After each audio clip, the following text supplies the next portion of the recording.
kami selalu berkarya menuju bangsa sehat sejahtera. Teman adalah saudara, bersatu dalam ikatan.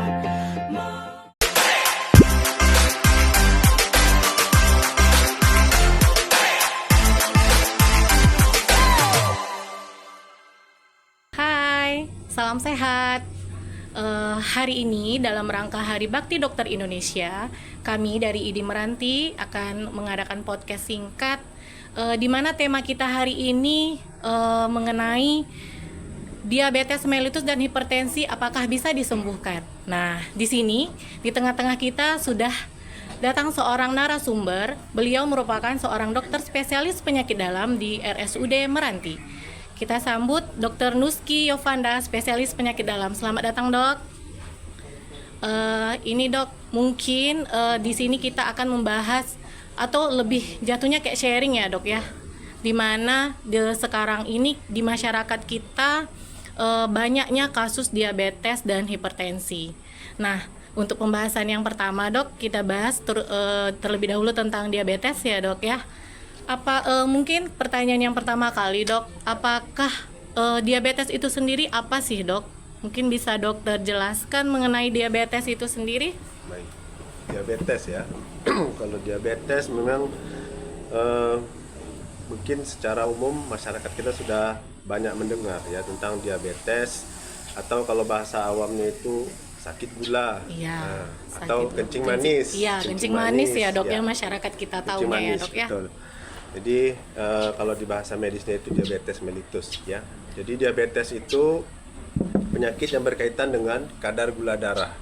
Jadi di dalam darah kita ini bisa diukur ya dengan pemeriksaan laboratorium kadar gula darah yang berada di dalam darah. Nah, normalnya gula darah itu memang ada di dalam darah kita ya. Cuma ketika jumlahnya sudah melewati ambang ya, maka itulah yang disebut dengan diabetes tadi. Jadi batasan angka kapan seseorang itu dibilang diabetes adalah ketika diperiksa gula darah sewaktu namanya. Sewaktu itu tanpa ada persiapan, tiba-tiba diperiksa itu apabila gula darahnya di atas 200 mg per desiliter ya. Dan atau ketika dia mempersiapkan dirinya puasa atau tidak mengkonsumsi karbohidrat selama 8 jam minimal, kemudian dicek gula darahnya, maka batasannya adalah 125 mg per desiliter ya. Jadi dasar kita mengatakan seseorang itu diabetes adalah ketika pemeriksaan gula darah itu melewati nilai normal. Dan memang yang bisa menyatakan seseorang itu diabetes memang seharusnya seorang dokter. Jadi nggak bisa masyarakat, oh ya aku diabetes nih, tanpa ada pemeriksaan dari dokter atau dari tenaga kesehatan yang sesuai dengan ketentuannya, seperti kompetensinya itu. Ya, Dok ya. Betul. Dan pastinya diabetes itu tegaknya karena diagnosa dari seorang dokter. Ya. Nah, ini Dok, sering juga nih kan kita pengen tahu nih, oh ternyata aku sakit gula. Nah, seperti apa sih yang dialami si pasien sehingga dia menyadari, oh ternyata aku perlu cek gula nih gitu. Betul. Atau kayak beberapa di fasilitas kesehatan kan dia ada namanya, dia akan melakukan screening. Ada namanya program yang akan melakukan screening ke masyarakat. Itu mungkin bisa kita deteksi. Tapi untuk si pasien tersendiri, hal apa sih yang harus disadarinya yang terjadi di dalam diri dia? Oh ternyata aku sakit gula gitu, Dok. Sakit diabetes. Mungkin bisa, Dok, dijelasin? Jadi memang diabetes seperti yang kita bahas tadi, bahwa memang kita tidak bisa self diagnosis ya. Kalau misalnya orang awam kemudian dia, oh aku diabetes nih, atau menyatakan diri sendiri saya diabetes, dia mendiagnosa tetap harus sendiri. konsultasi dulu kepada dokter. Cuma ada beberapa gejala-gejala yang bisa dirasakan oleh seseorang ketika dia menderita diabetes. Tapi perlu diingat bahwa gejala ini tidak selalu ada ya. Tidak semua pasien diabetes selalu ada gejalanya. Nah, gejala yang paling sering atau istilahnya disebut dengan gejala klasik ya, sering kencing, sering haus, sering lapar, kemudian ada penurunan berat badan yang drastis. Nah, itu terjadi pada pasien-pasien yang umurnya mungkin udah paruh baya, di atas 35 ke atas ya. Kalau kita bicara tentang diabetes Nanti kita ada pembahasan tentang jenis-jenisnya juga ada nanti ya, tentang diabetes ini. Yang jelas kalau udah ada tanda-tanda seperti itu, tidak ada salahnya kita memeriksakan diri. Walaupun belum tentu juga semua yang gejala seperti itu adalah diabetes, belum tentu. Kuncinya adalah di pemeriksaan gula darah di laboratorium. Tapi ketika kita sudah merasa kok usia udah 35 nih, ya kan? Misalnya, Bu Puji udah 35 mungkin ya? Iya dok. Udah mulai kok sering haus-haus ya, kok sering lapar-lapar, badan tambah kurus. Iya. Awalnya agak gemuk, habis itu penurunan berat badan. Ini perlu kita periksakan ke dokter untuk konsultasi, dan biasanya dokter, ini mungkin ada mengarah ke diabetes. Diperiksalah gula darahnya di laboratorium, dan kalau memang berdasarkan kriteria tadi gula darahnya tinggi, maka baru bisa dikatakan diabetes.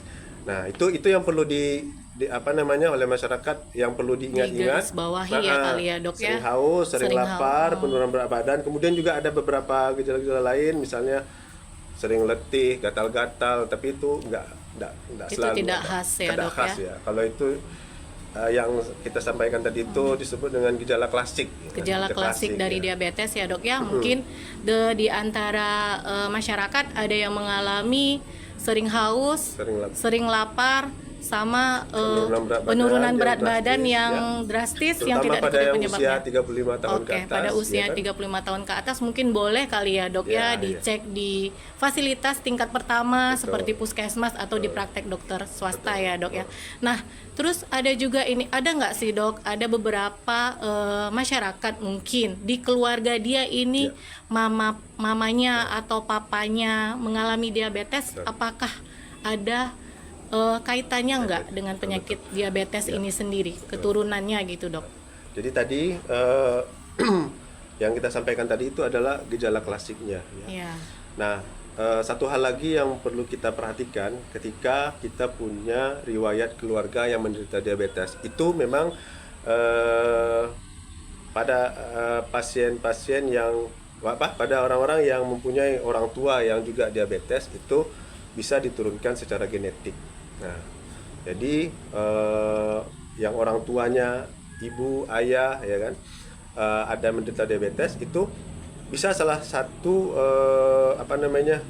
salah satu hal yang membuat kita melakukan screening untuk diabetes. Menambah poin untuk kita untuk melakukan screening diabetes. Misalnya orang tua kita diabetes, kayaknya kita sebagai anak juga harus diabetes, karena di screening ya dok ya. Karena diabetes bisa diturunkan dari orang tua ke anaknya. Wow. Walaupun begini juga ya, misalnya orang tua tidak punya diabetes, tapi kakek, nenek juga ada yang menderita diabetes, atau om, tante, atau paman, bibi ya, kandung juga menderita diabetes. Mungkin orang tua tidak, tapi secara genetik ya, dalam keluarga tersebut ada keturunannya menderita diabetes, maka kita juga seharusnya screening untuk diabetes, walaupun gejala-gejala tadi belum ada. Belum itu salah ada satu, ya dok ya.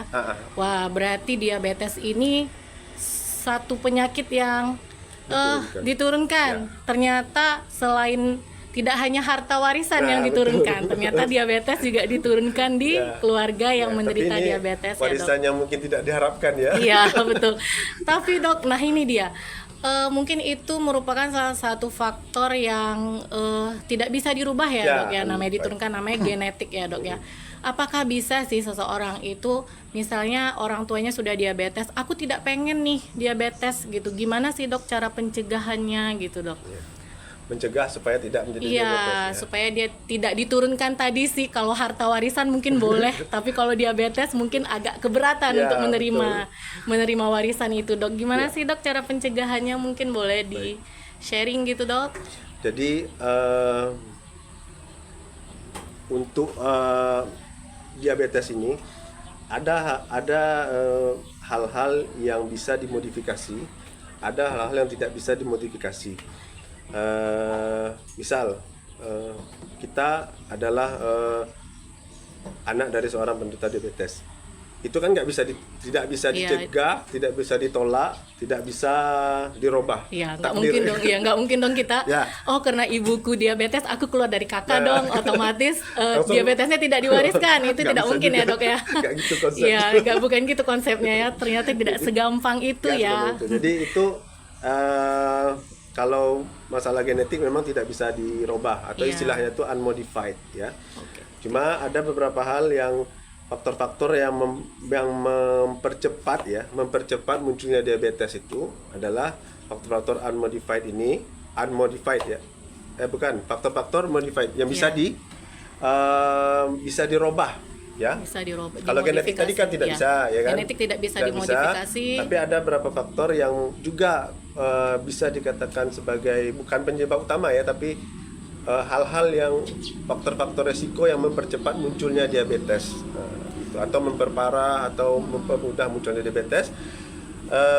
Pertama adalah lebih banyak berkaitan dengan lifestyle atau gaya hidup. Gaya hidup ya dok ya. Pola diet yang tinggi karbohidrat ya. Pola diet yang tinggi karbohidrat, sedentary life atau gaya hidup yang kurang bergerak ya. Ya. Kurang olahraga ya kan. Mageran ya dok ya Mager, kalau ya kata Gen Z sekarang ya Gen dok Z. ya. Gen Z sekarang. Mager ya. Ya. Itu akan mempermudah munculnya diabetes. Jadi itu bisa dirubah, lifestyle kan bisa dirubah. Jadi kunci utama dari diabetes ini memang di lifestyle ini. Kalau yang genetik itu kan udah pasrah, Udah kita pasti nggak ya, bisa, dok, ya. udah pasti dan tidak bisa kita rubah kan. Cuma dia bisa Kita cegah. Mungkin bisa saja dengan lifestyle yang sangat baik, yang sangat optimal, nggak muncul dia. Ya, nggak muncul yang si genetik, yang harta warisan Ya, tadi warisan itu tadi itu nggak ada. nggak diturunkan ke si Nah. anak. Jadinya karena dengan faktor yang bisa kita rubah dengan lifestyle yang sehat Ya. tadi ya dok ya. Cuma itu yang susah kan Bu ya. Iya, cuman lifestyle itu yang susah sementara. Apalagi zaman udah teknologi semua, Iya. jadi udah gampang. Terus gini dok, kan ada tadi faktor yang bisa dirubah dan tidak bisa dirubah. Nah, faktor yang bisa dirubah ini dengan cara diet yang sehat yang dirubah ya dok ya, mengganti mengkonsumsi dengan karbohidrat yang mengganti karbohidrat tadi dengan karbohidrat mungkin yang lebih kompleks gitu. Mungkin bisa dicontohin dok, makanan seperti apa sih yang harus dikonsumsi oleh penderita diabetes itu sendiri atau si keturunan dari diabetes ini sehingga dia tidak menderita diabetes untuk di kedepan harinya. Ya. Kalau bicara diet memang ini sebenarnya bisa luas dan detail kan sebenarnya. Cuma Secara garis besar secara aja garis besar kali ya mungkin dok ya. masalah diet ini dari data-data yang ada kan Indonesia termasuk penderita diabetes yang cukup tinggi kan. Tak salah naik peringkat kalau dari data WHO yang Juara terakhir ya, tuh dok, ya. dari juara 4 dari juara 3 Ya, 5 besar berarti Ya. dok untuk Ya. diabetes di Indonesia. Ya, untuk dunia. Dunia. Wah, dunia ya. Dan dari Prestasi, data ya. WHO juga kan bahkan sampai angka 8-10% itu penderita diabetes orang Indonesia. Satu dari 10 orang Indonesia itu diabetes. Iya, iya, dok. Nah, secara genetik mungkin itu nggak bisa dirubah, mungkin ada keturunan. Cuma ternyata kenapa bisa sebanyak itu? Ternyata terkait dengan pola makan Makan gitu ya, dok kan. ya. Kalau pola makan kita gimana? Nggak ada Pagi nasi, kalau belum makan. betul dok, sarapan itu harus nasi. Harus nasi, Orang makan Indonesia. harus nasi, makan siang harus nasi, makan Harus malam nasi. nasi. Walaupun sudah makan yang lain-lain ya, tapi kalau belum nasi belum makan. Betul. Nasi itu adalah karbohidrat, Karbohidrat utama. gula. Ya kan? Karbohidrat itu kalau Diubah dipecah menjadi- jadi glukosa kan itulah yang jadi gula. Itu yang menumpuk di dalam tubuh kita ya dok jadi ya. bagaimana?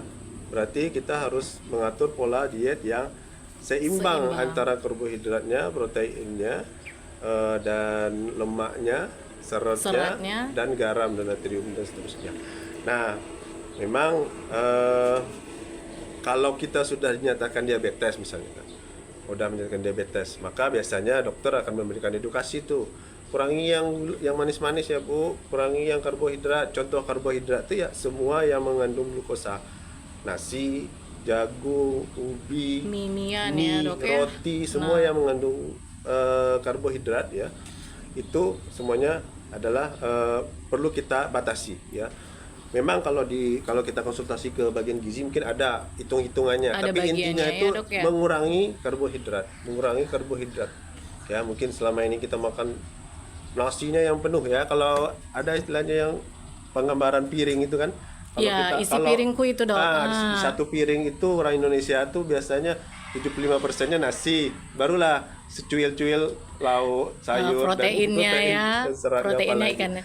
Nah, itu harus dirubah. Mungkin nasinya sepertiga atau bahkan mungkin seperempat, 25% kan. Baru yang diperbanyak protein, sayur, dan seterusnya seperti itu. Iya. Jadi mengurangi karbohidrat. Ya, berarti memang harus lifestyle-nya, perubahan pola makannya ya dok yang harus dirubah untuk biar tidak mewarisi si diabetes ini atau kita menderita Biar diabetes. tidak muncul dan tidak parah gitu ya. Dok, ini ada beberapa mitos dan fakta yang tersebar di masyarakat kita. Kita bahas ya dok ya. Apakah, dokter pernah dengar nggak sih dok, mungkin ada pasien dokter yang mengatakan, saya gula basah, saya gula kering. Gula basah, Itu sebenarnya apa sih dok? Apakah gula basah itu yang memang gula kena air, dan gula kering itu gula yang udah dijemur mungkin dengan matahari kali ya? Saya suka bingung dengan istilah yang gula basah, gula kering. Itu sebenarnya Dan apa dok? sudah merata di seluruh masyarakat. Ya, kayaknya bahkan sudah. menyatakan diri, saya gula basah nih Pak. Gitu. Iya, bahkan pasien sendiri ya dok Iya, yang mengatakan. Jadi ada kriteria tersendiri. Jadi kalau di dalam diabetes itu dalam pemahaman kita ya, mungkin sebagai dokter mungkin tidak ada pembagian atau klasifikasi gula diabetes itu gula basah, gula kering, gula tidak kering. ada. Cuma saya berasumsi saja nih ya. Kenapa ada yang mengistilahkan gula basah? Gula basah itu biasanya pada pasien-pasien diabetes yang komplikasinya itu dominan ke adanya luka yang tidak sembuh-sembuh. Nah, itu biasanya dia menyatakan, nah saya gula basah nih Pak. Nggak gitu kan. Dia udah mendiagnosa diri dia sendiri gula basah. Kalau yang dia diabetes tapi tidak ada luka di kakinya, nah dia menyatakan dirinya gula kering. Dalam istilah kedokteran itu nggak ada klasifikasinya seperti itu. Jadi yang ada itu memang diabetes dengan komplikasi yang ditimbulkannya. Jadi diabetes ini yang jadi masalah itu sebenarnya adalah komplikasi dari diabetes itu sendiri. Ya, ketika kita sudah menderita diabetes, yang terjadi adalah gula darah yang saya bilang tadi itu, yang di dalam pembuluh darah itu tidak bisa dibawa ke jaringan atau tidak bisa dipecah menjadi energi. Jadi dia seperti berenang-renang aja dalam pembuluh darah, ya berenang-renang dalam pembuluh darah. Nah, kalau itu berlebih, itu menyebabkan efek hampir ke seluruh tubuh. Itu yang harus kita pahami. Kenapa dokter begitu cerewet masalah diabetes ini? Ya, dok. Bukan saat ini masalahnya, tapi 5 tahun, bahkan mungkin 10 tahun ke depan. Nah, jadi yang dikhawatirkan adalah komplikasinya Yang harus kita khawatirkan. Ya. Jadi gula darah yang berenang-renang itu akan merusak pembuluh darah, istilahnya tuh ada endotel segala macam, sehingga hampir semua organ itu bisa dikenainya. Coba apa komplikasi diabetes yang kita pahami? Mulai dari jantung itu pasti. Jantung itu pasti. Ya, secara langsung tak langsung tuh akan mempengaruhi jantung, ginjal ya. Itu penyebab, coba bisa jadi cek ke tempat orang cuci darah, hemodialisa. Yang penyebab utama terbanyak pasien hemodialisa adalah pasien diabetes. Didasari oleh si diabetes ini sendiri dan berujung ke cuci darah ya, dok. Kemudian mata, kerusakan mata, kemudian juga luka yang tidak sembuh-sembuh, bahkan sampai ada yang diamputasi dan seterusnya. Itu yang kita khawatirkan ya dok, ke mungkin depannya. pasien datang tidak ada gejala, tidak ada apa-apa gitu, mungkin tidak terlalu terasa gejala klasiknya, tapi yang kita khawatirkan itu kenapa harus di atas gula darah tinggi, karena itu ketika dia sudah didiagnosis diabetes, saat itu proses untuk menuju komplikasi itu sudah berjalan. Nah, target kita adalah bagaimana proses itu bisa kita cut. Nah, itulah dengan mungkin nanti kita jelaskan sedikit ya. Berarti yang kita khawatirkan itu komplikasinya. Jadi mungkin itulah gunanya deteksi dini atau kesadaran dari warga, dari diri kita sendiri untuk butuhnya kita cek kesehatan di FKTP yang pertama ya dok ya. Nah, ini ada lagi dok, mitos fakta selanjutnya. Sebenarnya apakah orang penderita diabetes ini seperti yang dokter katakan tadi, Bu, kurangin konsumsi gulanya, apakah dia memang begitu didiagnosa menderita diabetes, apakah dia otomatis meng-cut seluruh konsumsi gulanya atau kayak mana dok? Kan sedih nggak sih dok, misalnya sekeluarga, apalagi hari raya ya dok, faktanya hari raya semuanya di situ makan yang manis, kue lebaran manis, tiba-tiba si ibu yang menderita diabetes hanya mandang aja gitu. Apakah memang harus selamanya dia tidak boleh mengkonsumsi gula atau ya. seperti apa, Dok? Ya. Jadi konsepnya adalah ketika membatasi gula dan karbohidrat tadi, sebenarnya tidak menstop 100%, tapi membatasi ya, sesuai dengan kebutuhan ya. Yang jadi masalah kan selama ini kita mengkonsumsi karbohidrat itu berlebih. Seperti yang saya ilustrasikan tadi itu kan, nasinya yang banyak, ini betul, banyak. Sebenarnya kita butuh karbohidrat itu untuk energi sehari-hari, kan kita dari karbohidrat, walaupun dari lemak bisa juga ya kan. Nah, jadi bagaimana, apakah nggak boleh makan atau mengkonsumsi gula sama sekali? Kalau gula murni mungkin iya, itu sedihnya orang diabetes, mungkin iya, karena gula murni ini gimana ya? Ya memang gula itulah yang akan gula murni tentu kita konsumsi akan menambah kadar gula dalam. Sedangkan masalahnya gula itu nggak bisa dibawa oleh insulin kan, karena ada resistensi insulin. Jadi kalau ditanya memang iya, memang harus dikurangi, mungkin dibatasi, Dok. Ya, dijauhi ya, terutama gula murni. Gula murni, gula tebu berarti ya, Dok, ya yang harus kita stop asupannya mungkin. Tapi kalau cuma seandainya untuk sebagai alternatif mungkin kan ada kan, kalau hanya ingin mendapatkan rasa manis mungkin kita mau tak mau, kalau mau juga rasa manis tentu ada memakai gula yang rendah, bukan gula ya, pemanis buatan yang mungkin bahan dasarnya tidak ada kalorinya, seperti itu kan, ada yang ada beberapa ya, Dok ya, merek-merek tertentu yang mungkin nggak bisa kita sebutkan di sini, betul. Dok. Cuma kalau untuk masalah karbohidratnya memang itu tidak di stop semuanya, kita masih butuh nasi, kita masih butuh tepung dan seterusnya, cuma mungkin harus dibatasi ya jumlahnya. Ya, berarti mitos ya, Dok ya, tidak di stop secara total, namun penggunaannya dibatasi sesuai dengan. Kalau menurut saya gula murni tetap harus dijauhi. Gula murni ya, masyarakat sehat gula murni mungkin untuk penderita diabetes mungkin di stop, tapi gula yang dari makanan atau pemanis yang untuk mendapatkan rasa manis dengan pemanis buatan bisa, tapi dengan kadar tertentu. Jangan banyak-banyak. Oke, Dok. Nah gini, Dok, jika ini ada lagi, Dok, mitos yang berkembang juga di masyarakat. Jika seseorang sudah menderita diabetes nih, kadang pasien datang nih atau si penderita bilang, Bu, ini obatnya harus diminum setiap hari ya, tidak boleh di stop. Nah, yang muncul dari si pasien, Dok, katanya kalau minum obat setiap hari efeknya malah ginjalnya rusak gitu. Itu benar nggak sih, Dok, seperti itu gitu? Kalau ditanya apakah obat bisa merusak ginjal, jawaban secara globalnya bisa ya, bisa tidak, gitu kan? Bisa ya, bisa tidak, gitu kan? Jadi dibilang mitos secara 100% enggak juga. Faktanya memang ada juga obat-obat ada itu beberapa obat yang mempengaruhi ginjal. Nah, bagaimana caranya supaya terhindar dari pemahaman tadi bahwa nanti kita rusak ginjalnya kalau makan obat? Semua obat. Jadi kita dalam mengkonsumsi obat itu atas supervisi atau atas anjuran dari dokter yang punya kompetensi untuk itu, seperti itu. Ya, Dok. Contoh sebagai obat diabetes ya, contoh obat seseorang yang mengkonsumsi obat diabetes gitu kan, itu tujuan kita mengobati diabetes itu adalah supaya tidak sampai ke komplikasi gagal ginjal tadi kan. Nah, iya, nyambung ke hal yang tadi ya, Dok ya. Jadi bukan karena obat itu kita sakit ginjal. Justru kalau tidak minum obat, maka akan terjadilah sampai ke tahap komplikasi gagal ginjal tadi. Tapi memang dalam mengkonsumsi obat diabetes ini tidak boleh sembarangan. Dia ada jenis-jenis obat tertentu pada situasi tertentu, pada kondisi tertentu harus disesuaikan. Yang bisa dan paham untuk itu adalah dokter. Contoh, ada satu obat namanya metformin ya. Metformin itu pada pasien-pasien yang sudah mengalami gangguan ginjal itu dihindari, tidak dipakai lagi karena memang dia akan memperberat fungsi ginjal. Tapi pada pasien yang belum sampai ke tahap gangguan ginjal, metformin itu obat utama.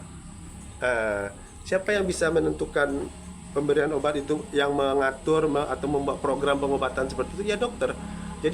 Jadi kuncinya adalah masyarakat tidak boleh mengobati dirinya sendiri, harus konsultasi. Kenapa? Kan untuk menghindari kejadian-kejadian seperti tadi. Kalau dia sudah ada gangguan ginjal, maka harus diatur lagi jenis obatnya, ya, dosis obatnya. Siapa yang bisa ngatur itu? Tentu adalah dokter. Nah, ini, jadi bukan sakit ginjal pada orang diabetes itu bukan karena obatnya, justru karena nggak berobat.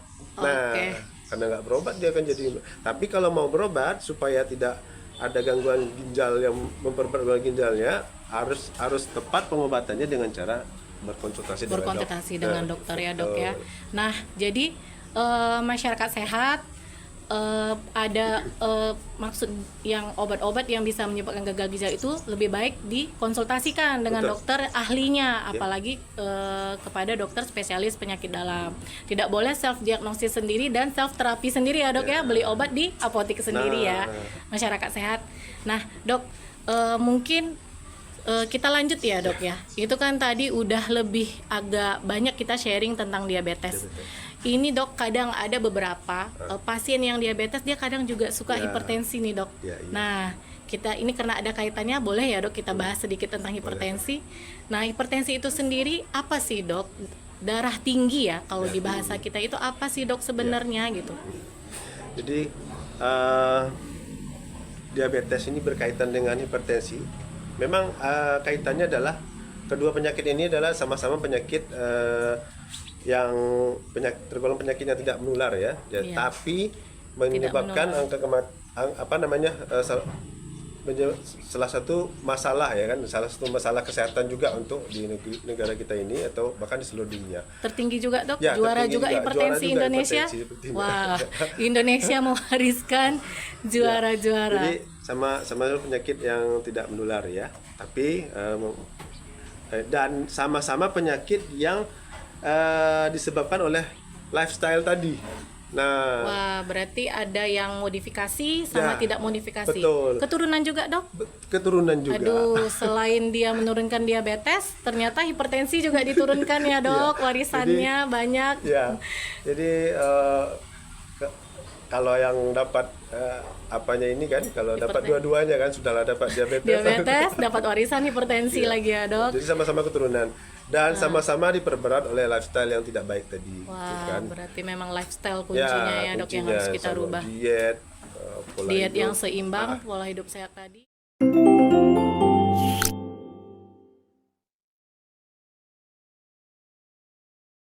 Hai warga sehat. Ya, di sesi selanjutnya kita sudah kedatangan dokter spesialis anak, Dr. Guntur Grafianto. Selamat datang dok, selamat datang di podcast kita.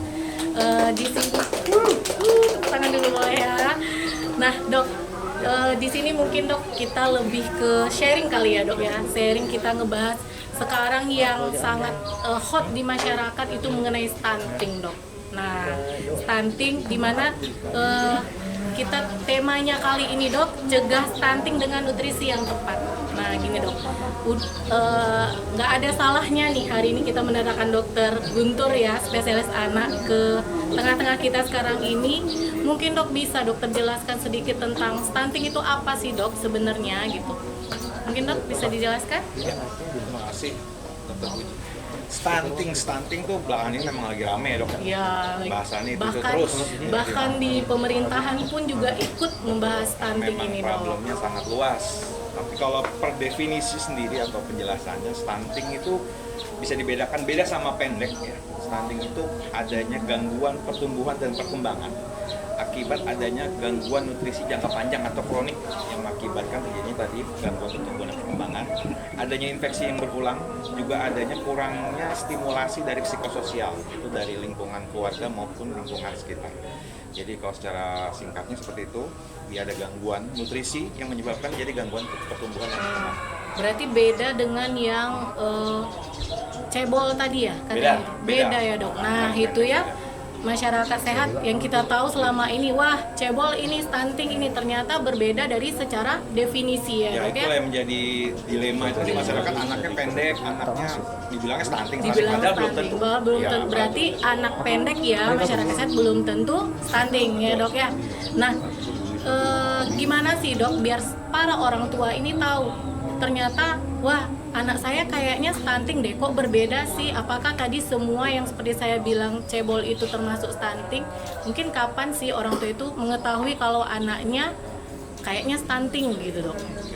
Gimana Kalau itu? untuk bagi masyarakat di rumah untuk mengetahui apakah anaknya itu masuk kategori stunting atau yang pendek akibat penyebab lain atau gangguan lain, yang pasti paling pertama ya, karena kita sifatnya medis tetap harus dibawa dulu ke fasilitas pelayanan kesehatan dekat, boleh ke puskesmas, boleh ke praktek dokter umum maupun pribadi, silakan. Nanti akan dilakukan pemeriksaan seperti biasa, anamnesis, yaitu ditanya-tanya bagaimana riwayat kelahirannya, persalinannya, kemudian kehamilan pada saat ibu hamilnya itu gimana. Jadi konsep stunting itu bukan terjadi pada saat anak lahir, tapi sebenarnya dimulai dari awal-awal pada saat ibu atau ayah atau suami istri itu akan ingin mempunyai anak. Jadi bagaimana nutrisi ibunya, bagaimana nutrisi bapaknya, kemudian selama kehamilan rutin kontrol dan tidak atau enggak dan lain-lain. Anamnesis itu seperti itu, pengambilan riwayat kesehatan, kemudian dari pemeriksaan fisik. Pemeriksaan fisik nanti kita lihat secara keseluruhan oleh tenaga kesehatan yang profesional atau yang kompeten. Nanti kita akan plotkan dari kurva yang sudah terstandar dari WHO. Kemudian setelah itu jika diperlukan pemeriksaan lanjutan seperti ronsen untuk mengetahui usia tulang dan lain-lain, itu nanti akan dipertimbangkan berdasarkan dari 3 jenis itu. Jadi kalau memang untuk mengetahuinya mau nggak mau ya dibawa periksa. Iya, berarti memang melewati beberapa pemeriksaan Betul. sampai akhirnya si anak didiagnosa stunting. Karena memang ada yang pendek tadi atau bahasanya Iya, cebol, cebol, itu mohon maaf memang ya, ada Dok, ya. keturunan dari bapak ibunya itu memang pendek, itu bisa juga anaknya pendek. Tapi ketika dia tidak ada gangguan lain, yaitu dia bukan stunting seperti itu. Gitu ya, Dok ya. Nah, seperti yang dokter bilang tadi, seperti ada mitos yang tersebar di masyarakat seperti itu. Karena mama papanya sendiri, orang tuanya itu udah pendek gitu. Jadi anaknya udah biasa pendek. Padahal itu belum tentu bisa dikatakan stunting ya, Dok ya. Yang memang pencegahan yang terbaik itu ya harus dicek kesehatannya secara pemeriksaannya itu ya, Dok ya. Untuk penegakannya seperti itu. Untuk penegakan diagnosa seperti itu. Nah, kalau misalnya seorang anak sudah didiagnosa stunting, Dok, apa sih dampaknya untuk si anak itu, Dok? Anak itu sendiri? Oke, kalau mengetahui intervensi, berarti berbicara intervensi atau pencegahan ya, apa yang bisa dilakukan? Tentu kalau sudah terjadi ya kita intervensi sedini mungkin, karena pada anak yang baru lahir, terutama dalam 1000 hari pertama kehidupan atau 2 tahun pertama sampai 3 tahun itu terjadi pertumbuhan otak yang sangat pesat, neuron-neuronnya lagi mulai tersambung seperti itu. Jadi diharapkan pertumbuhannya bisa optimal seandainya pemenuhan gizinya juga adekuat maupun optimal. Ketika sudah ditemukan suatu kasus stunting, setelah diperiksa bahwa anaknya masuk kategori stunting, akan dilakukan analisis dulu. Dia masalah problemnya di mana? Karena stunting ini kenapa menjadi masalah nasional? Iya, betul. Karena bahkan sampai presiden itu sampai sangat concern dan mereka sangat concern. Karena stunting ini bukan hanya masalah anak jadi pendek. Ketika asal muasalnya kita analisis, mungkin keluarganya, mohon maaf, keluarga yang kurang mampu, gizinya sudah berkurang, kemudian riwayat atau lingkungannya buruk, higienitasnya jelek, nggak ada sanitasi, nggak ada MCK seperti itu, tentu dia pasti akan menghasilkan kemungkinan besar atau kehamilan yang kurang baik. Mungkin orang tua juga nggak kontrol dan lain-lain, sehingga kemungkinan besar juga akan menghasilkan anak yang mungkin berat lahirnya rendah dan lain-lain.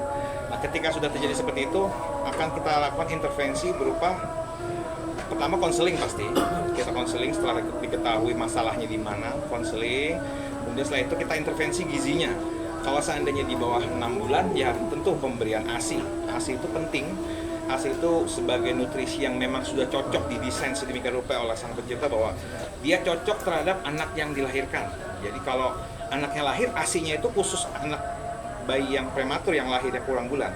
Kalau misalnya anaknya berat lahirnya rendah, ASI-nya itu spesifik didesain sama tubuh ibunya itu untuk anak Untuk itu. si anak Ya, yang seperti prematur ya, Dok.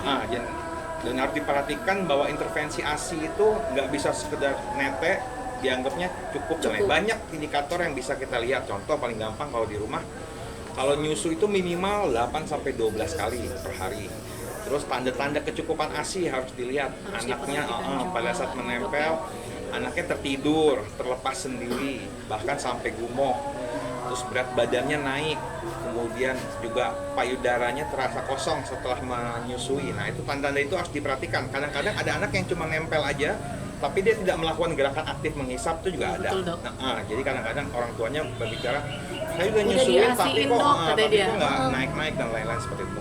Oke, Dokter Guntur, kita balik ke stunting tadi ya, Dok ya. Setelah panjang lebar kita bahas tentang apa itu stunting, terus kapan si anak didiagnosa stunting, terus apa penyebabnya. Nah, kalau seandainya si anak sudah didiagnosa stunting, gimana sih, Dok, dampaknya ke anak tersebut gitu yang harus diketahui oleh para orang tua ini, Dok? Makasih, Dok, pertanyaan. Dampak ini sebenarnya paling penting. Kadang-kadang persepsi yang terjadi di masyarakat umum itu sebenarnya anak stunting itu bukan hanya pendek aja sebenarnya, tapi karena terjadi stunting itu prosesnya lebih kompleks, menyangkut gangguan nutrisi jangka panjang, otomatis selain dia pendek, dia juga ada gangguan lain, Dok. Gangguan lain paling gampang itu adalah pertama gangguan perkembangan. Perkembangannya itu perkembangan apa? Perkembangan otak. Perkembangan dia, misalkan anak udah usia 6 bulan atau 8 bulan udah bisa duduk, harusnya udah bisa duduk, normalnya dia mungkin belum bisa atau dan lain-lain. Nah, di mana itu akan terus-menerus jadi lingkaran setan sampai nanti di masa depan. Makanya itu menjadi konsep atau fokus dari pemerintah kita saat ini, kenapa stunting begitu digalakan, karena anak yang stunting itu nanti di sekolahnya itu berdasarkan penelitian angka atau tingkat intelijensinya, kepintaran atau kecerdasannya itu rendah, rata-rata lebih rendah dibanding yang lain, Dibanding anak-anak lainnya ya, di Dok mana ya. nanti ketika mereka sudah lulus mungkin daya saingnya juga akan lebih rendah. Mungkin yang mana nanti akan menyebabkan tingkat pengangguran atau anak-anak yang tidak bisa bersaing di dunia kerja itu akan lebih tinggi. Nah, makanya dari hal-hal itulah mengapa pemerintah itu sangat concern, karena anak-anak stunting itu nanti akan menghasilkan generasi yang kurang bisa bersaing, yang mana nanti akan malah menjadi beban negara. Itulah mengapa stunting itu pemerintah sangat concern dan begitu banyak satgas dan lain-lain di mana-mana, karena dampaknya itu yang sangat luas, bukan mengenai cuma pendek aja. Dan bukan PR dalam lingkungan kecil aja ya, Dok, Betul, karena dia semua akan itu. mengglobal, akan menjadi masalah ke depannya bagi Ya. terutama negara, makanya jadi Dan perlu concern. digarisbawahi juga Iya, memang Dok. bukan hanya pada saat anaknya lahir, jangan lupa kalau pada saat sebelum memutuskan ingin mempunyai anak tuh dari ibu atau ayahnya itu harus gizinya baik, kontrol kehamilannya bagus, nutrisinya minum multivitamin, kontrol kehamilan. Nah, itu dari situ semua tuh Sudah dimulai ya, sudah Dok, untuk dimulai pencegahan intervensinya. stunting ya. Betul.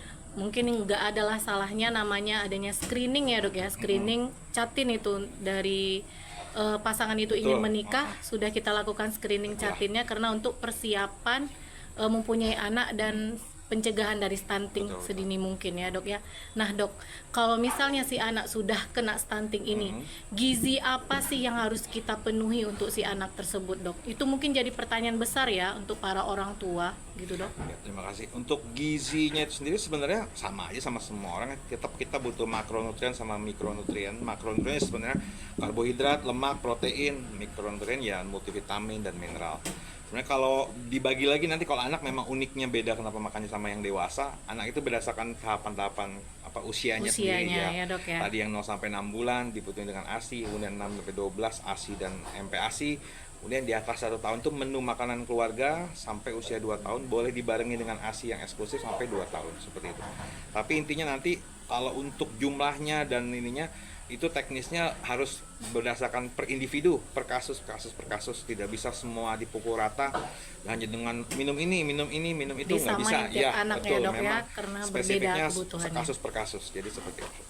Berarti jika ada kejadian itu di dalam keluarga kita, di dalam keluarga masyarakat sehat, mungkin bisa konsul ya, Dok ya, ke dokter spesialis anak atau dokter yang ahli di bidangnya ya, Dok ya. Selain spesialis anak juga ada nanti concernnya ke dokter gizi mungkin ya, Dok ya. Ya, nanti untuk penanganan Tapi lebih untuk lanjutnya. tahap pertamanya memang harus dikonsulkan dari dokter umum mungkin, atau tingkat pertama akan dilanjutkan ke dokter spesialis anak. Nah, Dok, kalau seandainya tadi kan kita membahas gizinya nih, kalau seandainya mencegah si stunting dari gizinya udah kita bahas tadi, Dok. Bagaimana kalau misalnya apa sih yang harus dilakukan orang tua kalau si anaknya udah terkena stunting? Kalau tadi kita membahas gizinya, Dok, kalau udah terkena stunting, orang tua apa sih sikapnya seperti apa gitu? Apa yang harus dilakukannya, Dok? Yang pertama pasti namanya orang tua itu pasti ya inner circle bahasanya ya. Lingkungan yang paling Lingkungan terdekat, terkecil. ya yang terkecil, yang mana yang paling mempengaruhi dan tumbuh kembang anak itu yang harus ada sesuatu yang perlu dimodifikasi atau diperbaiki. Mungkin pola asuhnya yang yang kurang optimal, kurang adekuat. Misalkan pada kasus-kasus yang ayah sama ibunya itu bekerja, misalkan itu yang dititip sama asisten rumah tangga atau sama saudara, itu betul kemungkinan itu, Dok. Ya. anaknya mengalami gangguan entah nutrisi atau apapun itu lebih tinggi karena pengawasan yang kurang dan lain-lain seperti itu. Nah, kalau memang ada di tingkat itu ya kita mulai dari yang terkecil dulu. Bagaimana pengawasannya, bagaimana pola asuhnya dan lain-lain, pemberian nutrisinya, jadwal makanan. Kalau saat ini yang paling gampang itu ada feeding rules. Feeding rules itu terdiri dari 3 elemen, yaitu pertama jadwal, kemudian prosedur, sama makanannya. Nanti jadwal itu tetap anak itu namanya perlu waktu atau jadwal. Makan tuh 3 kali sehari sama seperti dewasa, diselingi oleh snack 2 kali sehari. Terus kemudian porsi makanannya juga dipecah, boleh kecil.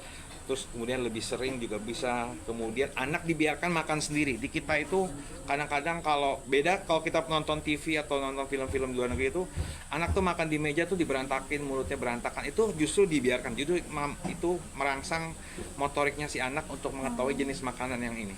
Yang penting anaknya dalam kondisi aman, nggak ada masalah atau yang sesuatu yang bisa membahayakan kondisinya. Biarkanlah anak makan sendiri, kemudian dalam porsi kecil dan dilibatkan dalam proses makan. Terus kemudian juga ada prosedurnya, itu makannya tidak boleh lebih dari 30 menit, tidak boleh diselingi sebagai distraksi seperti mainan atau ada sambil nonton atau sambil jalan-jalan.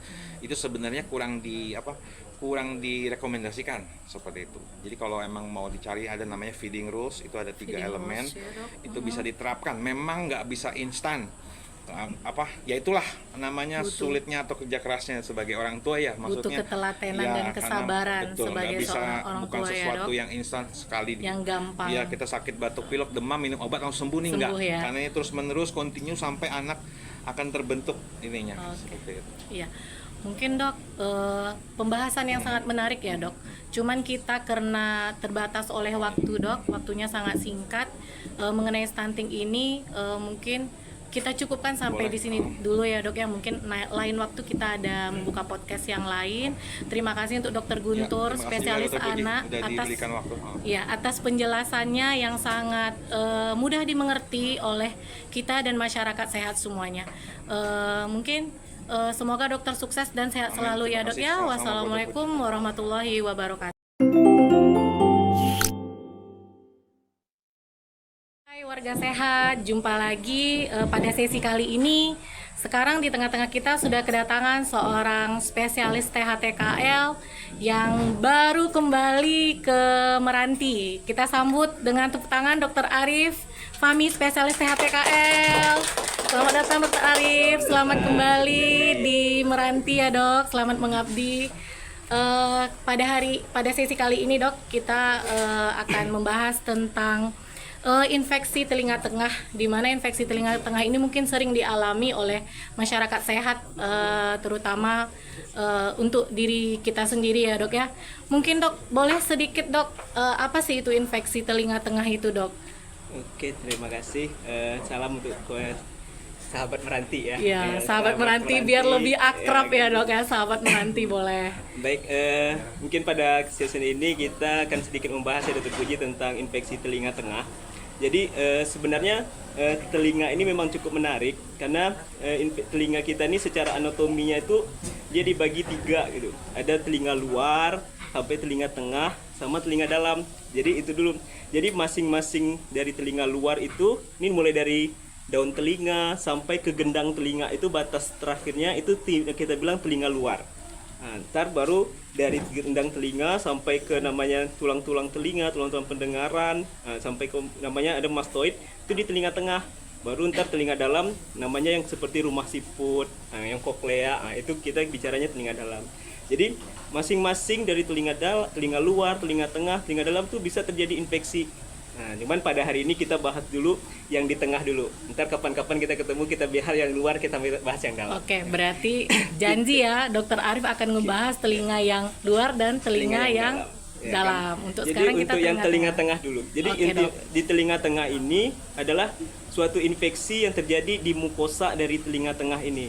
Jadi yang sering itu terjadinya infeksi baik dari mukosa dan ruangan yang terjadi di telinga tengah.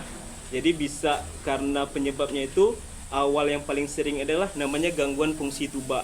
Jadi awalnya kita bisa demam, anak-anak dengan demam, batuk pilek, habis itu kok telinganya terasa penuh, habis itu kok habis kemudian kok sakit, habis itu tiba-tiba keluar cairan dari telinganya. Ya, sering kalau itu, kita Dok, bilang terjadi memang. congean, Ya, atau betul. apa tuh bahasanya torik, nah, kan macam-macam tuh bahasa ininya.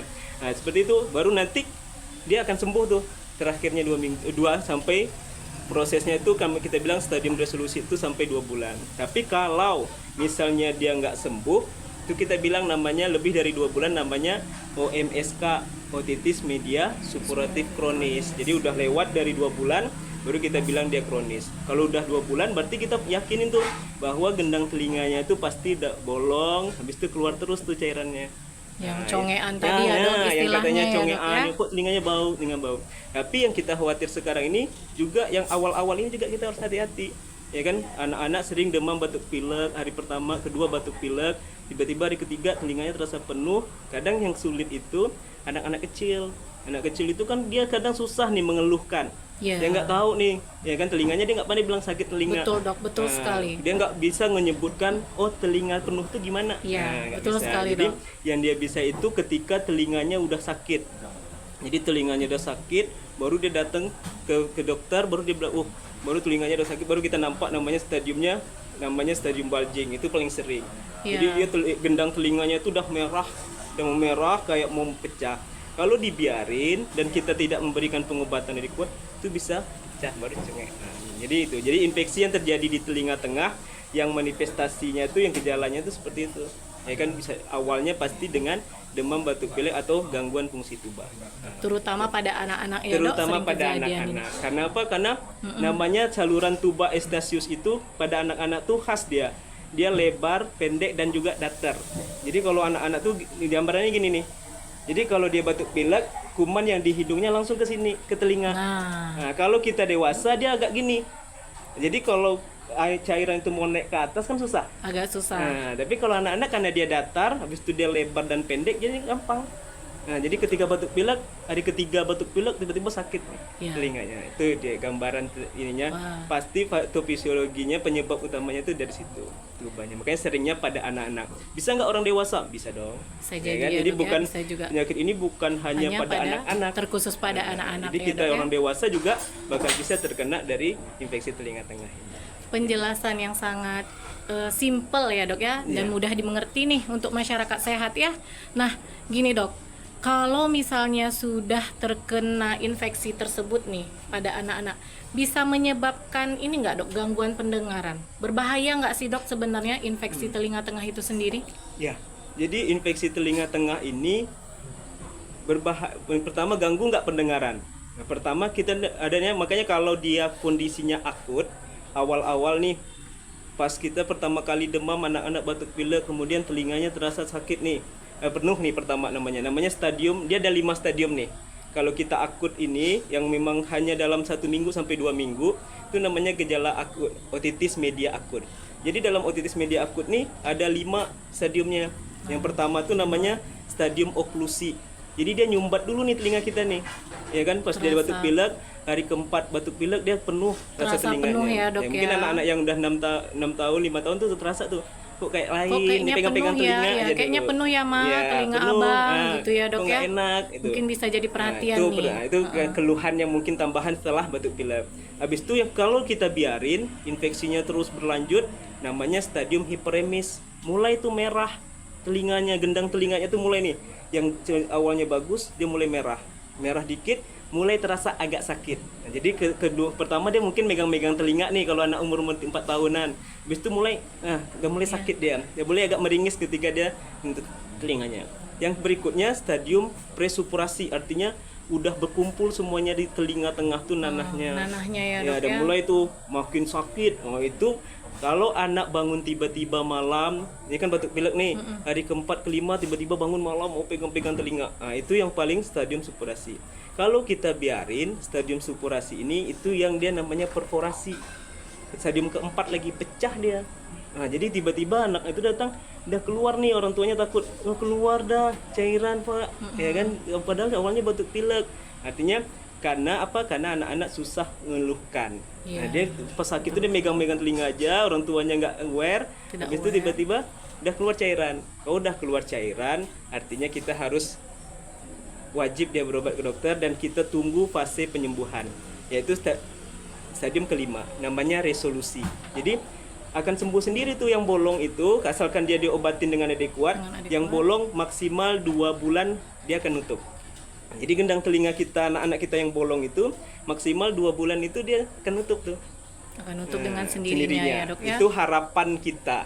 Jadi dari stadium resolusi kalau anak kita dah keluar cairan, congean anak-anak, habis itu kita kasih obat tetes tuh biasanya kan, obat tetes telinga, obat antibiotiknya, kemudian dah sembuh, kita tunggu stadium resolusi namanya. Dia akan sembuh, mengecil, ya kan, tertutup lagi. Cuman lapisannya memang sedikit, ya kan, lapisan gendang telinga kita nih seharusnya 3 lapis. Nah, cuman karena dia dah bolong, jadi ketika dia sembuh hanya 1 lapis. Jadi ketika anak kita yang udah pernah bolong telinganya, Gendang telinganya. yaitu apa yang harus diwaspadai? Atasi batuk pilek. Nah, jadi kalau dia demam batuk pilek harus segera tuh obatin. Ntar kalau dibiarin sampai 2-3 hari, gampang lagi, bolong lagi. Karena dia tipisnya sudah 1 lapis. Ya kan dia sembuh tapi nggak sesempurna ciptaan Allah. Nah, seperti Iya. itulah. Jadi dia hanya 1 lapis jadi gampang. Seperti Oke. itu dia. Oke, Dok, penjelasan yang sangat mudah dimengerti ya, Dok, dipahami ya. Jadi kalau seandainya anak batuk pilek, kita harus sembuh secara adekuat dulu biar tidak mengalami infeksi telinga tengah tadi untuk si Iya. anak ya. Nah, Dok, ini ada beberapa mitos atau fakta yang beredar di masyarakat sehat kita, Dok. Nah, salah satunya penggunaan cotton bud. Pengaruh nggak sih, Dok? Apakah memang penggunaan cotton bud itu dapat menyebabkan infeksi telinga tengah itu sendiri? Oke, nah ini hobinya cotton bud. Iya. Nah, ini ya. Jadi cotton bud itu kalau dilihat sebenarnya di botol cotton bud itu sebenarnya bukan untuk korek telinga sih sebenarnya. Iya, saya juga baru tahu nih, Iya, Dok. jadi sebenarnya bukan untuk, mungkin untuk alis, Wah. ya kan, atau lap-lap pakai betadine Berarti di luar. itu fakta. Iya, itu yang faktanya. Itu faktanya. Jadi kalau di THT telinga hidung tenggorok tuh istilahnya kayak haram dia mengorek telinga. Wah. Nah, jadi telinga luar tadi yang saya ceritain, jadi telinga luar kita ini panjangnya itu 2,5 cm. 2,5 cm nih. Jadi kita dari Nih, depan ini iya. sampai ke gendang telinga panjangnya 2,5 cm. Oh, berarti itu dari liang telinga sampai itu masih telinga luar. Nah, itu Bagian telinga luar. Yang tadi saya bilangin. Jadi masih telinga luar sampai ke gendang. Panjangnya 2,5 cm. 0,8 cm ini itu yang menghasilkan namanya kelenjar serumen, kelenjar sebasea. Jadi dia di 1,8 cm ini aja yang menghasilkan serumen. Kalau kita ngorek-ngorek telinga, kita kan nih ngorek nih pakai cotton bud, kita dorong nih. Jadi yang seharusnya kita ngomong, kita ngunyah, ya kan? Dia dorong nih keluar, Allah ciptain nih. Jadi Allah ciptain serumen tai telinga ini, Allah ciptain juga nih caranya supaya dia bersihin sendiri. Iya. Nah, jadi nggak perlu dikorek. Allahu Akbar. Nah, jadi dia keluar nih. Jadi paling boleh tuh, kalau misalnya paling bolehnya kalau dia nampak di depan sini. Iya. Nah, dapat di lubang sini depan, yang ngambil itu nggak apa. Tapi kalau memasukkan ke tabungnya itu, nah itu yang dilarang. Karena kalau dia dah masuk ke bagian yang 1,6 cm yang di belakang itu, dia nggak ada lagi kemampuan untuk mendorong. Nah, dia nggak ada lagi kemampuan dorong. Jadi kalau kita dah masukin ke sini, lewat 0,8 cm ini deh, nggak ada lagi kemampuan dorongnya. Jadi dia penuh, ya penuh tai telinga tuh. Itu yang dibilang tai telinga penuh. Kalau kita pakai cotton budnya, oh lihat, oh kuning, oh masih ada. Padahal kita dorongin terus. Nah, itu kemarin kita dapat pasien sampai yang sekarang ini kan ada nih yang pakai kamera yang dijual, korek iya, telinga Dok. pakai kamera. Itu lagi banyak itu tuh tuh di lagi tren kali tuh sampai online shop. orang tuanya nggak sadarin tuh anak kecil Udah umur 2 sampai tahun dalam. sampai dibolonginnya gendang telinga, dikirainnya itu telinga Masih karena tai warnanya gendang telinga kayak putih mutiara. Iya, Jadi dikiranya telinga juga. Oh, dia nggak tahu kan panjangnya 2,5 cm, nggak tahu. Oh, dimasukinnya terus Blas. bolong deh gendang bolong telinga gendang anaknya. telinganya. Habis itu keluar darah baru dia bingung. Kok keluar darah?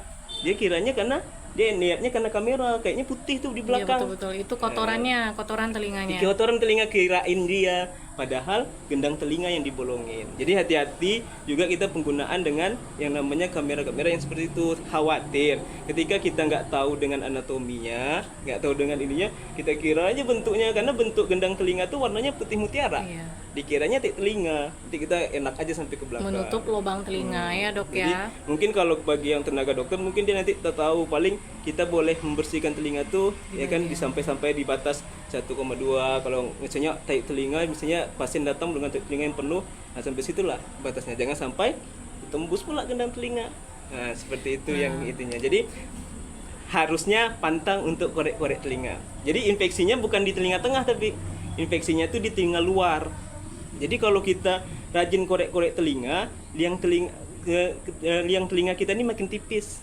Nah, namanya orang nanti jadi kayak stenosis, dia makin kecil dia. Nah, karena dia ngorek terus, ya kan, kering. Jadi mukosa kulitnya itu makin tipis, makin nggak guna. Padahal dia Allah ciptain ada serumen, ada sebasea yang sebagai pertahanan. Dia menjaga kelembapan tuh. Yang Allah ciptain itu serumen sama sebasea menjaga kelembapan. Jadi ketika ada serumen sama si ini, dia lembab, dia telinga makin bagus. Misalnya gini, ada binatang, ya kan, ada kecoa, adanya ini nggak masuk nih. Iya, betul. Nah, kita kan sibuk nih kecoa, makanya karena telinga terlalu bersih, kecoanya kira tabung biasa, masuk deh kecoa. Berarti memang Allah Akbar ya, Allahu Maha besar Akbar. Allah tuh nggak sia-sia Nggak dia sia-sia menciptakan lubang manusia, sekecil ya, Dok, itu, ya. ya kan, tapi penuh dengan itunya Ya, hikmahnya. itulah ada manfaatnya di balik yang Diciptakan Allah. serumen tadi, gunanya untuk melindungi telinga kita, makanya jangan dibersihkan dengan cotton bud. Iya, Kadang tapi gini, kalau Dok, di depan ambil, ya, karena ambil dia kan boleh. dikeluarin. Jadi kita Dengan ngomong, proses kita ngunyah, ada nih sampai nih depan. Makanya kadang kan ada nih di depan ini kok Keluar. ada. Nah, ambil aja. Baru Itu boleh pakai dengan cotton bud. cotton bud, ya, diambil. Dok, ya. Kadang gitu, Dok, kadang tangan nih gatel, Iya. berawal dari gatel, Betul. congkel. Jadi kalau kita infeksi. dah hobi ngorek, misalnya dah terbiasa ngorek, nggak ngorek nggak asik. Ya, betul, Nah, Dok. itu jadinya. Jadi kalau nggak ngorek gatal lagi. Slogannya. Ya, jadi nggak ngorek nggak asik, nggak ngorek. Jadi mau Udah ngorek terus. sugesti Jadi makin jadinya, ya. lama telinga tuh makin lebih kecil dari ukurannya, karena dia kan kayak kita otot. Iya. Nah, jadi semakin ditekan, jadi mukosanya makin tebal, makin banyak. Nah, itu dia jadi. Betul sekali, Dok. Nah, ini ada lagi, Dok, mitos atau faktanya ya, Dok, ya. Apakah menelan air saat mandi atau kemasukan air gitu saat berenang itu bisa menyebabkan infeksi telinga nggak, Dok? Bahkan ada nih yang masyarakat saat air masuk ke telinga dia masukin lagi itu, Dok. Oh, iya. Nah, itu gimana sih, Dok? Ya, jadi kalau misalnya kita masukin air ke telinga, jangan dimasukin lagi airnya. Nah, itu resikonya namanya swimming air. Jadi kalau swimmer air itu jadi otitis media yang disebabkan kan otitis eksterna namanya. Jadi dia bukan telinganya, bukan telinga tengah, tapi yang di luar. Yang di luar yang kita bahas tadi ya, Dok, ya. Jadi kan air laut nih atau air apa yang memang kita nggak tahu itu. Habis itu kita masukin lagi. Seharusnya kan kita miringin aja, dia keluar Solusinya. lagi. Jadi nggak perlu kita itukan lagi, masukin lagi airnya, penuh airnya di dalam itu tuh, ya kan. Terus yang resikonya adalah namanya otitis eksterna, ya kan. Jadi swimming air otitis eksterna. Jadi ketika orang yang berenang masuk airnya ini, dia akan infeksi di telinga luar tadi, namanya otitis eksterna, ya di telinganya. Tapi kalau udah bolong, kalau OMSK jangan berenang, jangan masuk air. Nah, itu Wah, bedanya. itu Jadi nggak kalau boleh, udah ya. infeksinya telinga tengah, jadi kalau kita ada pasien ya kan dengan bolong gendang telinganya udah bolong, udah OMSK, jangan kita bilang oh Bapak berenang. Ya udahlah, dia masukkan infeksi terus berulang karena udah bolong kan ke telinga tengah. Jadi kalau udah infeksi dia memang tidak boleh berenang itu. Tapi kalau berenang jadinya dia itu enggak, bukan ke sana arahnya. bukan Jadi kesana terbaliknya arahnya, gitu Dok. tuh kata-katanya. Jadi kalau kita cuman nggak ada memang otitis OMSK, nggak apa berenang. Ya kan ntar nggak ada orang mau berenang kan. Tapi kalau misalnya udah ada bolong telinganya OMSK yang udah lama, yang lebih dari 2 bulan tuh bolong, hindari berenang, hindari masuk air. Kalau mandi hati-hati seperti itu. Oke, Dok, terakhir ya, Dok, ya. Nah, kalau seandainya kita masyarakat sehat ini udah terkena tadi yang katanya telinganya sakit, gimana sih, Dok, cara penata laksanaannya gitu? Ini saya harus kemana, ke dokter yang mana gitu, Dok? Mungkin bisa dijelaskan, Dok? Oke. Jadi terakhir untuk yang OMSK ini, jadi ketika memang pasien dengan otitis media akut yang datang dengan keluhan telinga, yakin bahwa itu kita bisa atasi dengan pengobatan dulu. Ya kan, namanya terapi obat-obatan memang. Ya kan, ketika dia sampai di stadium yang tadi memang sakit banget telinganya belum bolong, sekarang ini untuk yang terbaru dia masih boleh kita dengan pengobatan antibiotik. Dengan yang adekuat ya, dokter, kita obatnya. Tapi dulu sempat, kalau dulu dibolongin aja tuh, dipecahin memang. Karena dia nanahnya udah banyak kali nggak tahan sakit, dibolongin aja dulu. Gendang telinganya. Gendang telinganya biar keluar tuh cairannya supaya hilang sakitnya. Tapi dengan kekuatan antibiotik sekarang, kita coba dulu nih masih dengan antibiotik 3 hari, ya kan, ke dokter TT, kita kasih antibiotik 3 hari, kita lihat. Tapi kalau dia nggak respon baru dibolongin, atau cara 2 dia akan pecah sendirinya. Nah, itu dia gambarannya kalau otitis media akut. Tapi kalau yang pasien dengan OMSK yang udah 2 bulan lebih, habis itu udah kita coba obatin, bolong lagi supaya dia menutup, ya tindakan kita operasi di THT. Ya kita operasi, kita pasang, kita tutup dengan gendang telinganya. Nah, jadi kita tutup gendang telinganya, kita operasi, nanti gendang telinga yang bolong kita tutup, kita ambil namanya fascia. Ada yang sekarang nih pakai amnion bisa, tapi kalau rumah sakit kita nggak punya amnion, kita ambil dari fascia, namanya fascia temporalis di belakang. Ntar kita tutup operasinya di telinga. Jadi gendang telinganya tutup lagi untuk kita mencegah eradikasi infeksi. Itu kalau OMSK. Ya kalau udah 2 bulan, habis itu bolak-balik, daripada dia kambuh-kambuh terus, datang ke dokter lagi, kambuh lagi. Kalau dia memang udah fase tenangnya, kita bisa lakukan operasi nempel, ya kan, nutup gendang telinganya. Itu harapannya supaya nggak terjadi infeksi berulang. Seperti itu. Untuk kesembuhannya gimana, Dok? Kalau angka kesembuhannya hampir 60%, 70% kalau yang memang, ya, jadi kalau OMSK ini dia ada lagi tuh 2. Ada namanya tipe aman, ada tipe bahaya. Wah. Nah, jadi kalau tipe aman, ya kan dia memang sekali-sekali tuh pas dia batuk pilek aja baru keluar. Habis itu dia berhenti kering. Tapi kalau dia tipe bahaya tuh terus aja nih, congeannya tuh keluar terus sampai bau, namanya bau kolesteatom bahasanya. Nah, jadi kalau itu udah bau banget tuh, itu lebih lagi kita harus ngebor tulang mastoidnya. Terus ini operasinya tuh harus lebih lagi. Tapi kalau dia masih tenang, biasanya penyembuhan untuk nutup kembali itu lebih bagus. Kita membantu membuat bridging jembatan supaya gendang telinganya tertutup. Nah, itu dia operasinya tuh kita buat gendang telinganya untuk bisa tertutup dengan bridging tambahan fascia. Karena dia udah bolong. Kayak bisa lagi kan, kita untuk nutup sendiri kita yakini bahwa udah lewat 2 bulan seharusnya dia nutup, dia nggak nutup. Berarti kita lakukan operasinya. Jadi seperti itu kalau MSK, dan makanya MSK nih telinga tengah nih memang pasti kita khawatirkan adalah komplikasinya. Jadi bukan berarti otitis media akut kita anggap biasa, sepele biasa, nggak boleh. Jadi kalau anak kita udah keluhan dengan sakit telinganya ini, dia komplikasinya paling dekat tuh di sini. Tiba-tiba belakang telinganya tuh udah merah, namanya mastoiditis. Jadi penyebaran infeksi di sini mastoiditis. Dibiarin lagi meningitis nggak? Bisa nggak orang dengan otitis media akut tiba-tiba meningitis? Bisa. Sampai ke otaknya bisa dia infeksinya. Ke intrakranial tuh di akut saja bisa. Abses otak hanya karena telinganya dibiarin, karena salurannya lewat. Sampai orang bisa nih pencong nih ketika kena nervus facialis, nervus 7, mencong orang kok cuman awalnya cuma keluar telinga, habis itu sekarang mencong. Awalnya congean ya, Dok, kok bisa tuh Karena mencong? di belakang telinga kita tuh, di telinga tengah tuh lewat tuh nervus 7 namanya kita bilang, facialis. Mencong dia jadinya. Ternyata sangat ini ya, kompleks. Makanya sangat kompleks.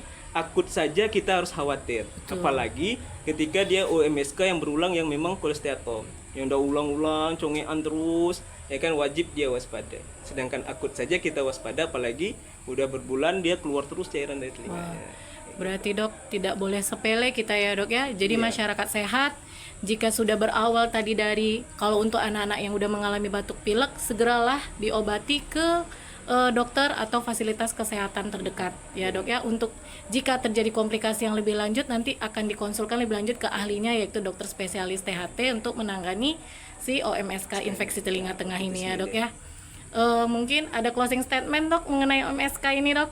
Ya, mungkin sedikit ininya, ya kan, mungkin bagi kita sahabat meranti, ya kan, masyarakat meranti yang paling penting, ya kan, sayangi telinga kita, ya kan, karena ketika ada infeksi di telinga maupun periksa walaupun hanya sekedar dari telinga yang kadang ada gangguannya, ya kan, kita wajib segera diperiksakan, ya kan. Minimal itu kalau kita bilangnya, ya kan, minimal 6 bulan sekali, ya kan, kita bisa cek ke dokter THT. Tapi kalau rindu sama dokternya boleh sebulan sekali. Iya. Itu mungkin penutupnya, Dokter Puji. Mungkin terima kasih Dokter Arif, spesialis THTKL, atas closing statement-nya. Terima kasih juga atas sharingnya. Semoga apa yang disampaikan oleh Dokter Arif, spesialis THTKL, dapat bermanfaat dan menambah ilmu bagi warga sehat semua. Mungkin kita akhiri saja ya, Dok ya. Terima kasih, sukses untuk dokter. Terima kasih atas waktunya. Wassalamualaikum warahmatullahi wabarakatuh. Selamat Hari Bakti Idi.